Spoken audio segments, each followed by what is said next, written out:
Hello and welcome to the Tracy Sandler Show, brought to you by FIVO. I am your host, Tracy Sandler. For those of you watching, you have my hotel bed behind you and you have Brady in a car. So this just shows that we get things done when we need to get things done. But Brady, I almost called you Brady Henderson of the Baltimore Orioles. Brady Henderson, ESPN reporter covering the Seattle Seahawks, friend of the show. Brady, it actually kind of feels like not that long ago you were on the show talking about a 49ers Seahawks Thursday night football matchup. And now, about a month or so later, the division looks kind of funky. It might be anybody's division. Seahawks are coming to Santa Clara on Sunday. What, if anything, is different about this Seahawks team? Well, compared to the first matchup, I think quite a bit is different. I don't know how much better they're going to be or how much more competitive they might be. I just do know that the starting lineup is going to look quite a bit different just because they were missing a few players in that game. Rick Woolen was one. He did not play in that game, I think, because of an ankle injury. They didn't have Abe Lucas, their right tackle, who was finally, it appears, on the verge of making his long-awaited return from a knee injury that's sidelined him all season. They didn't have Byron Murphy in that game. Now, look, I don't want anybody to hear that and say, well, that's me saying that's why the Seahawks lost, because as we've seen, even when the Seahawks have the majority of their starters available, they've had a really hard time against the 49ers. And I looked up the numbers, and I hope I can remember this number correctly. I want to say so the 49ers have won 6 straight games, obviously, including playoffs, going back to the start of the 2022 season. I want to say the point differential is something like 196 to 84. Ooh. Something in that ballpark. So that just gives you an idea of how much the 49ers have dominated this matchup. And, and I would say, what was it, a 12-point margin of victory in week 6? I would say that it wasn't even that close, just because the 49ers kind of got screwed on what should have been a muffed punt, I think, in the first play of the fourth quarter. And then, they had that long run late in the fourth quarter and then ended up taking a knee when they probably pretty easily could have scored there. So the Seahawks are going to get some players back. They also might not have some players that they did have in that game. We'll see what's going on with Connor Williams. There's something going on there. I don't know enough about it to really speak on it, but he was listed as a non-participant on Wednesday for non-injury related / personal reasons. And then I don't know if they're going to have Noah Fant, their number 1 tight end, for this game. So that's a long-winded way of saying that the Seahawks, where they will have some pieces back in this game, they might be missing some others. And I just still think that even when the Seahawks are at full strength, the 49ers are a better team. They certainly are a better team. It just depends on which 49ers show up for the game and how long they choose to play it, because they have had issues all season where they play 3 really good quarters. And then I was actually guest on a podcast earlier, and then I said sometimes they have the tendency to grab defeat from the jaws of victory, which, it looked, there was like a minute in that Seahawks game where, that looked like a possibility. But as you mentioned them not having Noah Fant, it's worth mentioning that George Kittle did not participate in Wednesday's practice. Kyle Shanahan did not seem super concerned about it. Plans to have him at Thursday's practice, which is going to be a little later today from when we're recording. So pay attention to my socials, guys. But the other person is Nick Bosa, did not practice with a hip injury. During Kyle Shanahan's press conference, he said he wasn't that worried about it. He didn't think it would be an issue. When Nick Bosa spoke to the media, he said he's never played through more pain in his life, and he's hoping that resting all week will make it so that he's able to go on Sunday. So 2 very different feelings about this hip injury of Nick Bosa. So those, I think, are 2 things to watch, because for the 49ers, after George Kittle, and I know for George Kittle, if there's any way he can play. But after George Kittle, the tight end situation goes down dramatically, not just in the passing game, but also in the blocking game. So I think that's something to keep in mind. But I would agree with you. The 49ers are, on paper, are the better team. There's really no doubt about that. It's just, like I said, which ones show up. A matchup I want to talk about. DK Metcalf is available for this game, correct? That's what it sounds like. There's been, speaking of kind of the head coach and the player, maybe not saying the same thing publicly. Mike McDonald did say, I think at the start of the week, he reiterated that he was optimistic that Metcalf would play in this game. He missed 2 games with an MCL sprain. Then he also had the bye. So I think that's why Mike McDonald was saying he was optimistic. And then when Metcalf was asked about it on Wednesday, he seemed to convey some uncertainty, but he was a full participant on Wednesday. Okay. So I would guess that he's going to play. There were some words from Yamador Lenore, who signed a very big contract this week, so is probably feeling pretty good about himself. And he's confident on his worst day. Yamador Lenore is a very confident guy. So there were words with him about after he refers to himself as the hyena and referring to Metcalf. He says they know they can't F. This is a family show. They can't F with the hyena. So I think that'll be kind of a fun matchup. You just have two guys that are so, I think confident is the right word, and like to do a lot of talking and are super competitive. So I think that could be a fun matchup to watch. But the big question for Seattle, and I know we talked about this last time, is of course Geno Smith. And which Geno Smith, just like which 49ers are coming to this game, which Geno Smith will be playing in this game. Kind of what have you seen in the weeks since that last game that gives you confidence or maybe doesn't give you confidence? Yeah, I don't know if I have a ton of confidence, to be honest with you, Tracy. I mean, and it's not so much. I like your honesty. That's why I had you. It's not so much with Smith. I think Smith is a good quarterback. I think he's a really talented guy, throws the ball really well.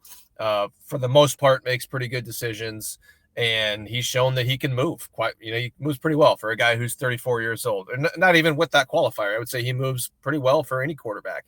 I think any quarterback, not named maybe Patrick Mahomes, Lamar Jackson, Josh Allen, or Joe Burrow, I think would struggle under the circumstances that he's played in this season with a bad offensive line, with a team that is really prone to shooting itself in the foot. I'll give you a stat here that is kind of a fun fact, or maybe not a fun fact, depending on your rooting interest. But the Seahawks' average distance needed to convert on third down this season has been 8.9 yards. So that leads the league by a very wide margin.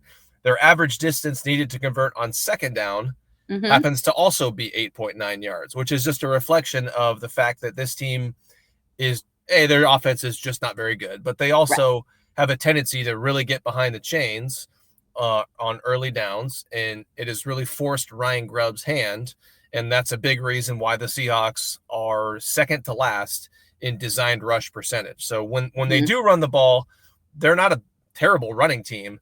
It's just that they constantly find themselves in situations where the down and distance force them to throw the ball. And when you are also, when you're forced to throw the ball, when you're also lining up in shotgun as much as they do, the fourth highest percentage, I think that really gives pass rushers a pretty good indication that you're going to be throwing the ball. And those guys have been able to really tee off on Geno Smith. And it hasn't helped, obviously, that, again, he's playing behind a bad offensive line that at one point has been down to its fourth option at right tackle. So they're going to get I think they're going to get Abe Lucas back. So he is their number one option at right tackle.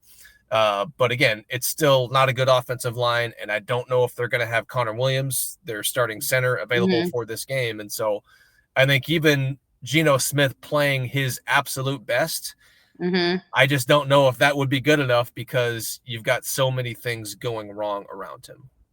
It's interesting with those stats because on the one hand, one of the places the 49ers defense has really struggled this season. They've got a little better over the last couple of weeks, but in the games they've struggled is the other team will have a third and long and they can't get them off the field. And that's been an issue for them. Like I said, they've cleaned it up a little bit, but by the same token, you have a pretty strong secondary. I mentioned Lenore. Charvarius Ward is still out with a personal matter, but Renardo Green, the rookie corner, has been playing really good. He's been one of their highest graded defenders and players every week that he's been in the game.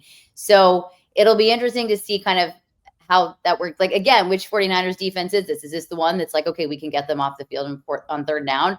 Or not, because that has been a serious issue for them. That being said, I think the issues that the Seahawks have along the offensive line and what they're dealing with, and if he doesn't have Noah Fant, I think that does become obviously a big thing for Geno Smith. It's so funny because there were years where the 49ers could not beat the Seahawks to save their lives, and now that seems to have turned.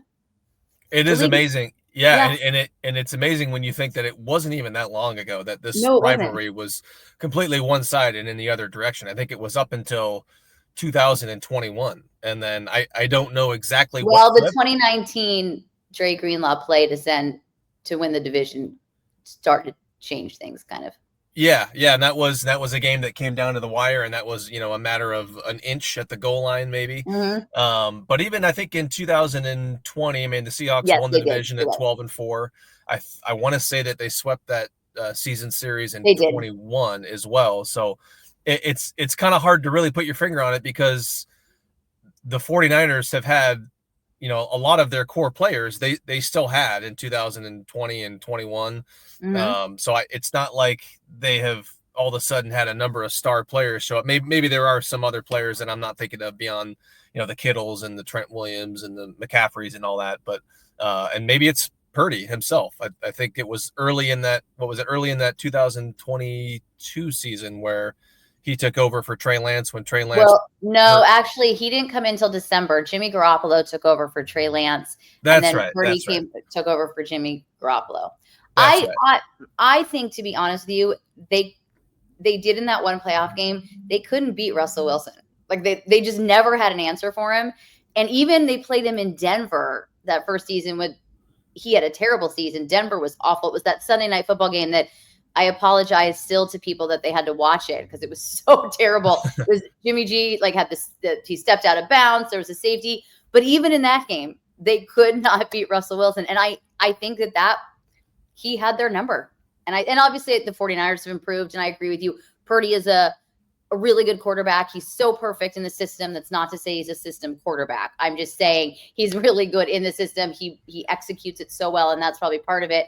But I think a big part of it was that they could not beat Russell Wilson. Yeah, and maybe that's it, because the timeline obviously lines up. I mean, Russell Wilson's last season in Seattle was 2021, and so that was right when the rivalry did seem to flip. And, you know, I think it's interesting seeing Russell with what looks like something of a resurgence right now in Pittsburgh. I think, you know, the reason the Seahawks moved on from him was they felt like the mobility was waning, and the mobility was such a big part of his game. So I don't think you get that back you know, when you're in your mid 30s. I think that only goes one direction, but I think we'll see how well he's able to kind of adjust his game, and if he can realize that you just can't spin out of pressure the way you used to when you were in your mid 20s. So we'll see how he's adjusting, but he's got him, you know, he's won 3 games since he's been back there. And Mike Tomlin, for all the heat that he took from people who thought that he was crazy to bench a starting quarterback at 4-2, Mike Tomlin that's looking like a pretty smart decision right now. This brings up another conversation that isn't specific to this game, but I think is interesting, since I made the point of saying Brock Purdy is not a system quarterback, and what you just said about Russell Wilson. The system quarterback argument to me is so, I'm going to say this in a nice way, silly. I'm going to go with silly, even though I had a different one, because the reality is any quarterback is going to thrive in a system that works for them. So Seattle no longer worked for Russell Wilson. The Broncos no longer worked for Russ, or never really worked for Russell Wilson. He goes to Pittsburgh. We'll see what happens, but I think it just shows, with coaching and weapons around you, etc., any quarterback is going to thrive. That is not an unusual thing. And this moniker that we put on, and by we, I don't mean you and I, but moniker that sports media and fans put on players, it's so silly. Of course the system works. You need to be in a system that works for you. It's so bizarre to me. Yeah, the system is very important. And I just finished the book by our mutual friend, Mike Silver, Why is Everything, which is it's a great book. And it really, it really illustrates just the Shanahan system and the ins and outs of it. And it's some really good X's and O's talk that is, I think, digestible for people who aren't NFL players or coaches, and it just really gets into it'll really give you an understanding of how important systems are, and how they're not just, at least for these guys, they're not just collections of really cool plays. It is an entire system. And I think as that relates to the quarterbacks we're talking about, Russell, he had a terrible season in 2022, and there was a lot going on there, playing for a head coach in Nathaniel Hackett, who, as it turns out, was way in over his head. And Russell had a terrible year. He wasn't that bad last season. I think what happened was it was just a terrible fit in the system that Sean Payton wanted to run, which is all about timing and getting the ball out in rhythm. And that has just never been Russell Wilson's game. He's always been a guy who's way more inclined to holding onto the ball and trying to improvise and sort of making the play after the play. And so that was just a terrible fit. But I think those two things really illustrate kind of what you're talking about here, is the importance of the fit between the quarterback and the system. And obviously the fit is a really good one between Purdy and Shanahan. It sure is, and only got better with Christian McCaffrey coming back. You saw that. I don't know if you saw it, but I know 49ers fans saw that incredible pass Brock got to Christian McCaffrey in the fourth quarter down the sideline. When he's throwing it, it was like, what is he doing? And then the end of the play, you're like, okay, he's got his guy back. He knows what he's doing. He knows he can do it. And that makes obviously a huge difference for this offense. I think what the 49ers saw the other day, and they struggled, as we know, for a lot of reasons to win that game. But you do see the Christian McCaffrey effect, and he looks pretty healthy. I think one of the fears with an Achilles is no matter how healthy and 100% he is, it's an Achilles. So you just kind of never know what can happen. But he doesn't fix everything, but he helps things. And so I feel like they will only get better, in that way. And so, we will see. The 49ers also had Yetur Gross-Matos at practice, which would be huge for them. He's still in IR, but he was a full participant on Wednesday. That's a huge thing for them if they get him back. So it'll be interesting. The division is interesting. I want to talk a little bit about that before I let you go. The division is it's not entirely up for grabs, but no one is running away with it. The Cardinals are looking really good. I'm still skeptical as to how long that lasts, but they actually do look really good. Like, how do you think this is all going to play out, and kind of take us through the next few weeks for Seattle after this 49ers game? The Cardinals do look really good. And Kyler Murray, for all of the kind of skepticism there has been about him throughout his career, and whether he's a guy who has a lot of talent, but maybe not a lot of desire or want to, he is playing really well. He's got the second best quarterback in the QBR in the NFL. I think he completed like some 90% of his throws in that win last week. And then he had, I think, 17 straight completions at one point. And I think maybe the jury is still out to some degree, but when a quarterback is playing that well, then I think you might have to kind of buy into the Cardinals as being a team that's for real. I think the problem that they have is kind of a similar problem throughout the division, is that maybe the NFC West could kind of beat up on each other, over the second half of this season. And the Seahawks, again, I just don't have a lot of confidence in them that they're really going to be truly in this race by the end of the season. Now, if they pull out an upset win on Sunday, then maybe that changes the outlook for them. But if they lose this game, I think that would be 3 division losses, it would be 3 division losses, including 2 to the 49ers. And then they will then play Arizona twice in the span of 3 weeks. And so the numbers at our analytics department at ESPN, I think they gave him like a 6.7% chance to make the playoffs right now, which I think reflects the fact that they already have 3 division losses. Yeah. They are only a game and a half outside of first place because the NFC West is so tightly packed, but they're also, I think, kind of well behind. I think right now Green Bay is the 7th seed in NFC, and so it's not just how tightly you are, how far down you are in the division. It's if you're not going to win the division, then you really got to think about, okay, how far are you behind that 7th seed? And there's just a number of good teams. Like the NFC North it looks pretty good right now. It could send 2 or 3 teams to the playoffs. So I just got questions about this team's offensive line, and and again, they've got some really tough division games coming up that I think they're already in a tough spot, kind of behind the 8 ball, and I think that could make it even tougher for them over these next few weeks. So the 49ers, after this, head to Green Bay to play the right now 7 seed Packers. Then they go to Buffalo. That's a brutal week because Thanksgiving's in between. There's no staying for obvious reasons. We're not staying anywhere for a week. So you're back and forth, on 2 long flights within the span of a week. This game is really important for San Francisco because they could lose both those games. They may win one, but that's a tough schedule. And then after that, they have the Bears at home, probably less tough. Then they have the Rams at home. Then they have the Lions. Oh, then to Miami. They go to Miami for the Dolphins.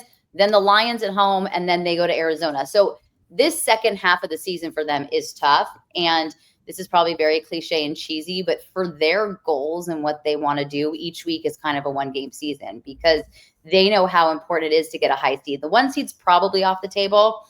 We thought that last year with Philly, but I don't see the Lions melting down the way that the way the Eagles did. And I think the Vikings are very good. The Commanders are a very good football team, and Thursday Night Football is going to be an opportunity for them to show that. So this is a really important game for San Francisco because they have so many tough ones ahead and so many tough road trips ahead that these are games they really have to win. Not to be dramatic, but I think they really have to win these games. Yeah. And it would be 3 division losses for them if they lost it. Yeah. That's not good. Yeah.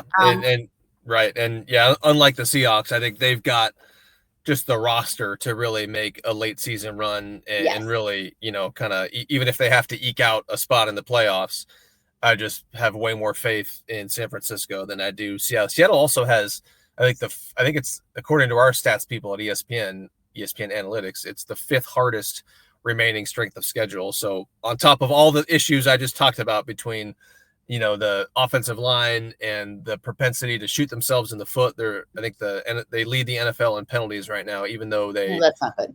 Yeah, even though or at least they did before going into the bye. And dropped passes have been an issue. So on top of all that, they've got a pretty tough schedule, including this game against the 49ers. And as I mentioned, 2 games against the first place Cardinals in the span of 3 weeks. Well, Brady, I think we know how Sunday is going to go. I don't know that it's going to be a blowout, but I do think the 49ers will win this game. I would actually, and I have not said this very often this season, I'd be actually pretty shocked they lost this game. I kind of felt like they were going to lose the Rams. I felt like they were going to lose the Cardinals. This one I would actually be very surprised, but that's why they play the game. But let everyone know where they can find you on Sunday to read your stuff and follow along. Yeah, just ESPN.com, the Seahawks page at ESPN.com, and then on X at Brady Henderson. We're at FGSN.com, on X at Tracy FGSN, on Instagram for all your pregame fun at Tracy Sandler. We're brought to you by FIVO. We are brought to you by Bet Online. Please make sure to give us a 5-star rating and a super positive review. And with that, I will talk to everybody next time when we preview the game against the Packers and recap this one. Bye all.